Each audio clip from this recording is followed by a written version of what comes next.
Surprise! It's me, and it's Monday night, obviously. So you're getting an extra special vlog.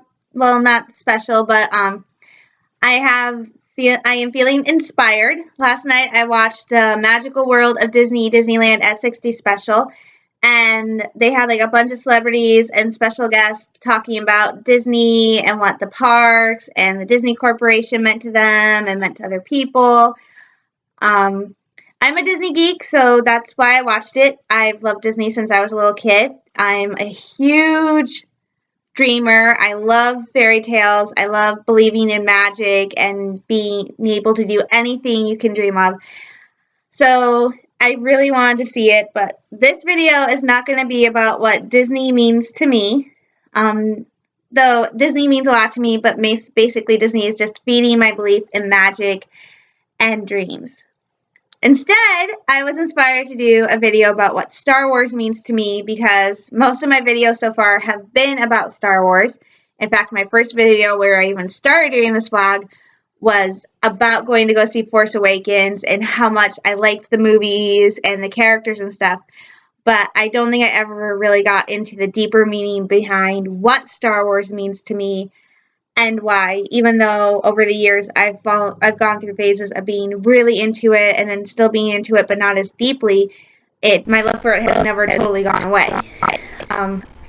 So I talked to one of my friends and he said I should do this, so that's what I'm doing tonight, is a vlog about Star Wars and how I came to love it and why it means so much to me now more than ever.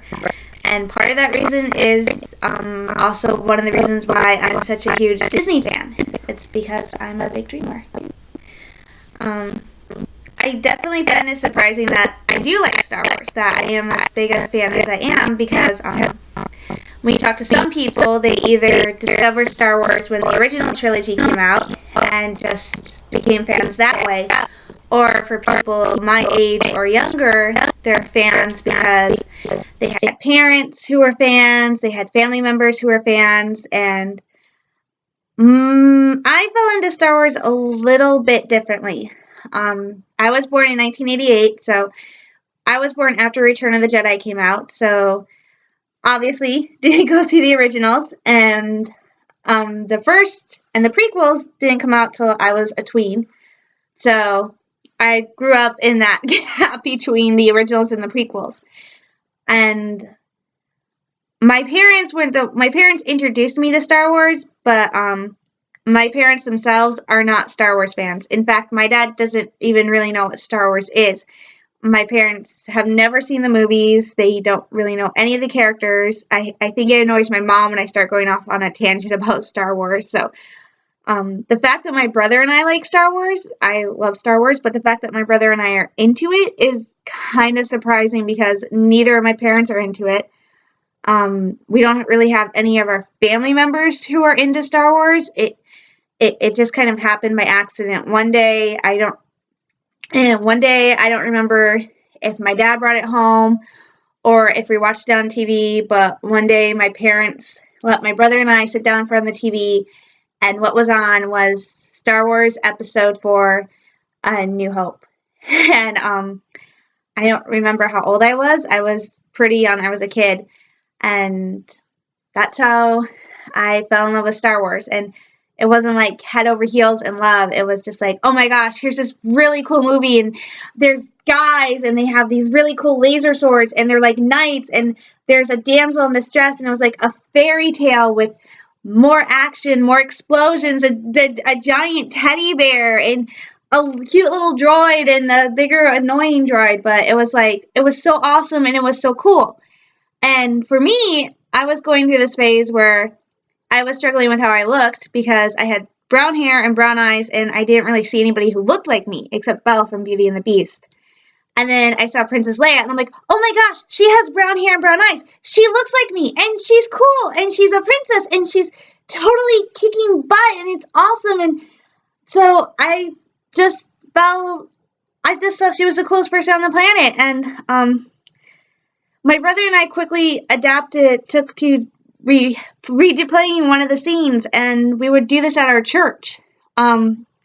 on the stage. I would be sitting on the stairs going up to the stage, and I would be Princess Leia, and my brother would come in playing Luke, and I would see him and go, "Aren't you a little short to be a stormtrooper?" Because that's the only scene we could remember from the entire movie for some odd reason.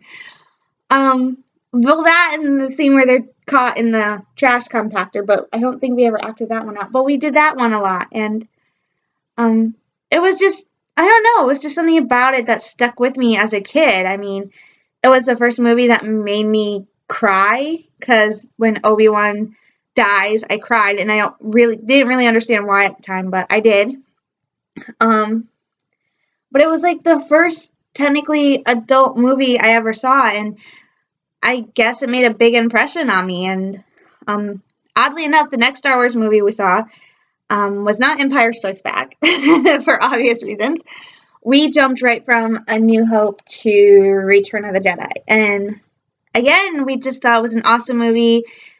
I thought the Ewoks were awesome. They were cute. And I just remember my brother and I, we saw it in the summer, and then we spent the rest of the summer reacting the scene where 3PO and R2 go up to Jabba's palace for the first time, and that giant eye pops out of the door and frightens and startles 3PO, and 3PO was like, "Goodness gracious me!" And my brother and I would be in our swimming pool, and one of us would press this ball down, put all our weight on this ball under the water, and then just pop it out, and the other person was 3PO going, "Goodness gracious me!" and falling backwards into the water. We were weird kids. And I remember that it made me cry again, but I cried for different reasons at the end of Return of the Jedi. I mean, I was sad that Vader went back to being Anakin, even though I didn't really understand it. I mean, when you're a kid, you can't really understand the concept that a person can have two completely different sides and be two completely different personalities. There was Anakin and there was Vader, and Vader took over. But you don't really understand that when you're a little kid. But when I look back on it as a little kid, and I think about what made me so sad about Anakin dying, I felt sad for Luke and Leia because they weren't going to get to know their dad. I mean, it didn't seem fair. They just found their dad. They just found out they were twins. They just found each other, and all of a sudden they get their dad back. He becomes good again, and then he dies. But he dies saving them and bringing down the Empire, but it still didn't feel fair to me because they didn't get to know their dad. And I have a great relationship with my parents, and I think I kind of hope that that was what they would have. So it was just a lot. And then I did watch Empire Strikes Back, so but seeing Star Wars when I was little, especially when I was little, it made a really big impact on me. I lived out in the country. I spent most of my time at home with my mom and my dad and my younger brother. I didn't really have any friends at school. I kind of got teased and bullied a little bit because I was always different from everybody. And it's like, oh, everybody's different, but I don't know. I just stood out from the other kids at school. I think it was because of how my parents were raising me. They were raising me very formally, very politely. I definitely didn't have like a traditional American upbringing. My parents raised me to be kind of more European and stuff because that was how my mom was raised. So I was always more, I guess you could say, more polite than my classmates. I was also a big tomboy, and I also had a huge imagination, and I always had. I was always dreaming of something big, you know. Every kid has an imaginary friend. Well, I just didn't have an imaginary friend. I created an entire world behind the mirror in my bedroom. I had an imaginary friend named Clarabelle who had 100 brothers and sisters, and they all had brown hair and brown eyes just like me. And she lived in this world that was an exact mirror replica of my own. And when we wanted to visit, she would step through the mirror to my room, and I just had the biggest imagination. And part of that was from watching Disney movies and reading fairy tales. But at a certain point, I wanted more. And when I found Star Wars, I just thought, here's another world I can explore and use to grow, and it was amazing. But I think my adoration of Star Wars would have died out if it weren't for the fact that Another reason I was kind of different from the kids at school was because I was a reader. I loved books. I still love books. I was horrible at math and science, but when it came to reading and writing, I was leaps and bounds ahead of all the other kids. And by the time I left elementary school, I finished 5th grade to go to junior high, I was reading and comprehending at an adult level. In fact, the summer before I started junior high, I actually read The Odyssey by Homer. And I understood a good chunk of it, which is kind of amazing for an 11-year-old who can't really do basic algebra. So my parents decided, since I was able to do that I could start reading books from the adult level at the library. And I talked about this in my one movie. The first adult books I ever read were the Star Wars Expanding Universe, the Star Wars Legends books. The first book I ever read was Heirs to the Empire by Timothy Zahn. And it just started a chain reaction. I couldn't get enough. I wanted to live in Star Wars. I wanted to fight alongside Han and Luke and Leia. I wanted to go to the Jedi Academy with Jason and Jaina and Anakin. I wanted to be there. It just made my imagination grow, and before I knew it, my stories, which had been about princesses and princes and just fairies and stuff, were suddenly morphing into stories about Jedi Knights and princesses, and it just turned from a world that I knew into worlds I was creating from scratch because I was so into Star Wars. I devoured the books. I couldn't get enough of them. And then the prequels came out, and it just added more fuel to the fire. All of a sudden I was learning the story of Darth Vader. I was learning about who Anakin Skywalker was, and it made so much more sense to me now what happened. And they became more real to me. And it just made my imagination grow and grow and grow. So I was already a big dreamer, and Star Wars just made it worse. It made me start to think that I could do these impossible things because I could see the characters doing them. I could see the Jedi doing things that I never thought anybody else could do, and maybe I could do them. Well, I couldn't do that stuff, but maybe I could change the world somehow, some way, and I just thought maybe I could do it.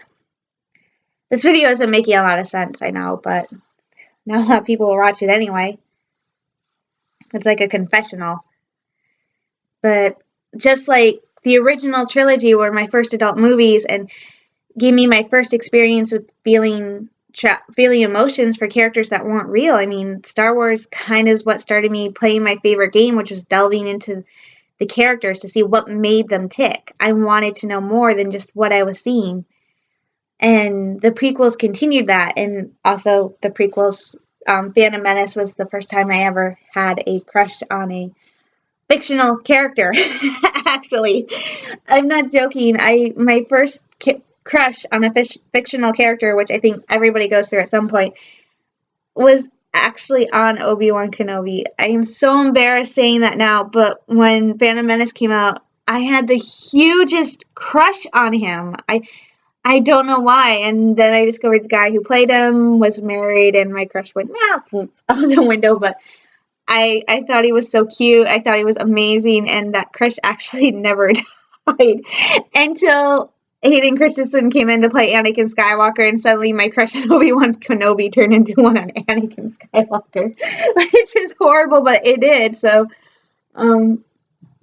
but the Star Wars movies were just a lot of firsts for me, It was the first time I felt like I could make connections with characters, the first time I had a crush on a character.